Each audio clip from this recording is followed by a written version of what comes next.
Summer is here, and I decided to get out in the woods a little early this morning, try to beat some of the afternoon heat and do a little scouting for deer. Now you might recognize this spot. This is the spot where I tagged out on turkey, where I took my second bird this past spring. And I remember in the last video saying that I hadn't hunted this area before for deer because I didn't think it looked like there was a lot of deer sign, didn't look like there were a lot of deer using this area. And I still feel that way because I'm up here on this hilltop, there's a lot of old growth oaks, but looking around on the forest floor, everywhere you look, it's covered with little knee-high oak and maples.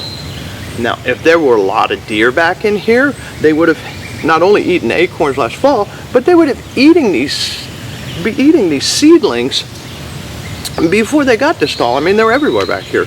But if you remember when I was out here on that turkey hunt, what set that bird off were deer blowing. I jumped some deer coming down through the woods over here to set up, coming off the field, and they started blowing. That's what got that bird gobbling. And they ran down that way through the woods. Now, that general direction is where I was looking around along the river in the last scouting video. So I'm gonna head down there and see what the sign looks like now, a couple months later. If it's still good, I'm gonna go ahead and pick a tree to hunt from. So I jumped a deer, taking a shortcut across the field to get down in here because I want to save a little time. And that got my hopes up. And when I got back in here, I came back to that creek crossing I found and followed it back into skunk cabbage here. I was following the trail along and I found this. It's an obvious deer bed. I can smell the musk coming up out of here. I probably jumped this deer off this bed coming in, and it's by itself, so could be a nursing mother this time of year, might be a buck.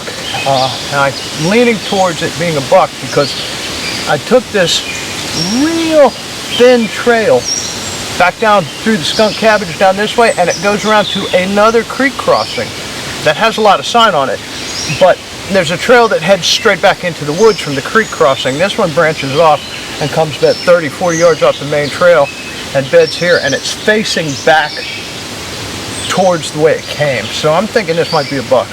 I went ahead and marked a tree back in here. Now, I don't know if that's going to ultimately be the tree that I wind up hunting from, because I may get in there and see some deer movement that I need to reposition on, because I have never hunted deer back in here before.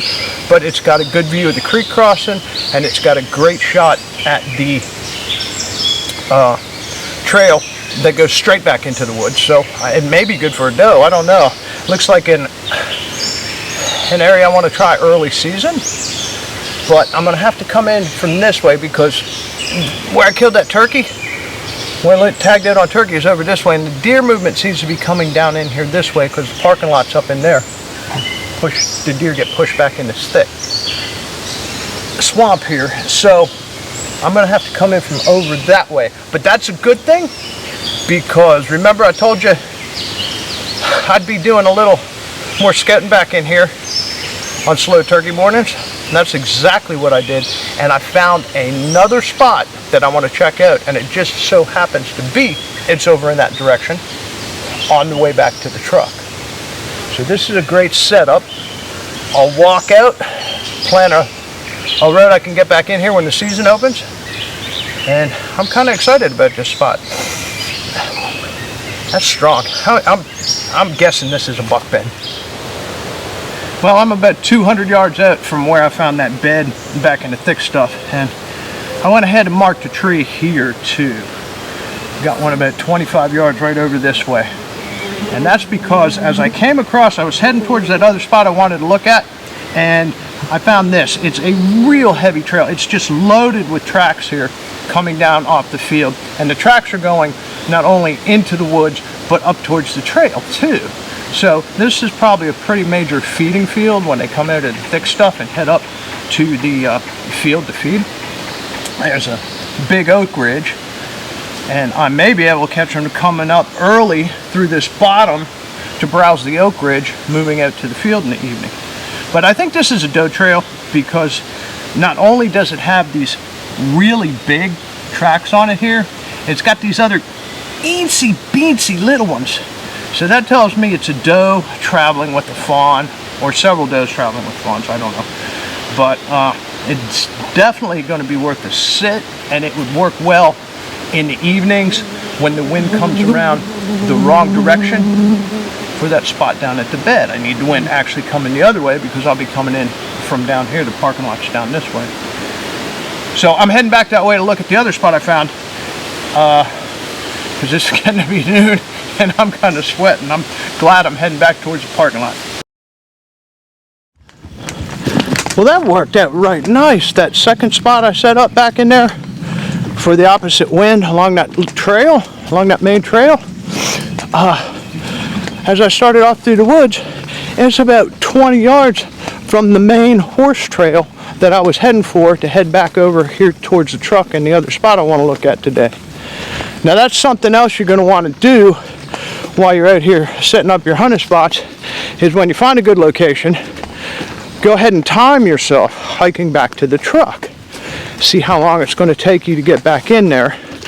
And once I figure out how far it is to the truck, let's say it's a half hour back to the truck, half-hour hike, when I come in to hunt, I'm going to have gear and I'm going to need to get climbed up in the tree and set up. So if it's a half-hour hike, I'm giving myself 20 minutes extra for the gear, and say a good 20 minutes, half hour to get set up and situated and being quiet. And I want to leave plenty of time to accomplish that before the deer start moving. Get worn out. Remember to take plenty of fluids with you when you're doing your summer scouting. That's for sure. It's getting hot out here now. But I made it to the top of the hill that I wanted to check out. And this is the other spot I wanted to look at up here. And I'll tell you why. On slow mornings out hunting turkeys, when I'm not hearing much, I'll try to cover a lot of ground. And while I was doing that this past spring, I got up on top of this hill and threw out some calls. Now I do that mainly because there's an agriculture field about 100 yards off over in this direction. There had been birds out there, they could have heard me.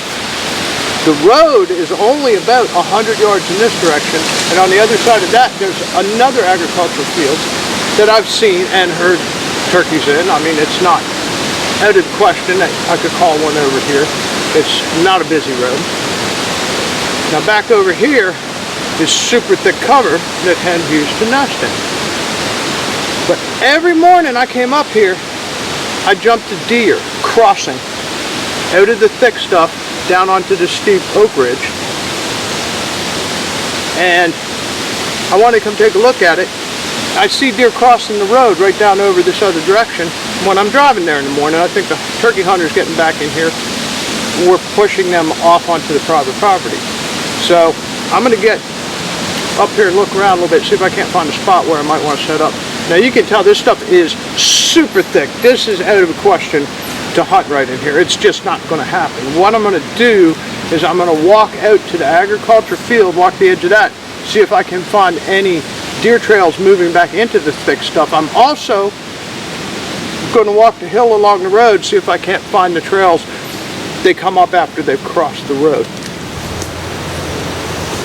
Okay, what I did was I got out on the edge of the field and I walked along parallel to that real thick cover that I think the deer are bedding in, where I jumped that doe a couple times. And the edge of the field was really thick and overgrown. I mean, it was almost impenetrable.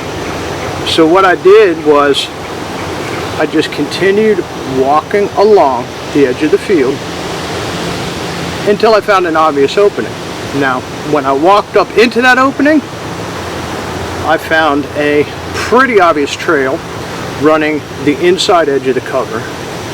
But that didn't look real huntable either. There's a lot of overhang and ivy growing on the trees, not a lot of places to get a shooting lane through. So I continued looking, and I looked and the trail continues to run to the right back into this thick stuff down towards the direction where I was jumping that deer in the morning. That's what I'm interested in. I'm going to follow that back into the thick cover and see what the sign looks like and see if I can't find a spot back in there to get a shot. Now while you're out here doing your summer scouting, if you didn't bring enough liquid, don't overlook these wild blackberries. Wow. The further I get back in here, the thicker it gets. I'm only about 50 yards off the edge of that field where I found that opening. It's almost impenetrable. I'm still on the trail and it continues back into the brush, and I'm sure there's some deer back in here. I'm finding droppings and tracks here and there. They're probably coming back in here to bed, but the spot's just not really huntable. It's full of these gnarly crooked trees with vines all over them that you can't climb, and even if I could find one that was straight enough to climb, I'm not going to be able to get an arrow down through this thick cover. And it's something you don't want to do, is spend a lot of time and effort getting set up in a spot like this and then have the deer walk by you and not be able to get a shot. I've done that before in my younger days. I set up back on the buck bed and stuff like this, and he walked by me at 10 yards and there's no way I couldn't even shoot him. It was too thick. Never did get a shot at that buck. So don't waste your time on real thick, sorry looking spots like this. It looked better this spring when it was turkey season. It hadn't greened up yet, but I'm gonna bail on this one. Trip hadn't been totally wasted. I got 2 trees set up on site 3. That looks promising. I am excited about that spot. I can't wait to get it and try hunting that one this fall. If you want to see how I originally found that spot, be sure to check out the second video in this scouting series. If you want to see the turkey hunts, be sure to click through and join me in the spring woods as I hunt some turkeys. I still want to find a couple more spots for this series, so check back with us. You can find us on the web at www.camochairproductions.com for all current content, or use these links here on the screen to watch our videos on sharing the outdoors at YouTube. We'd appreciate a subscription, and let us know what you think of our videos in the comment section. We hope to see you again real soon.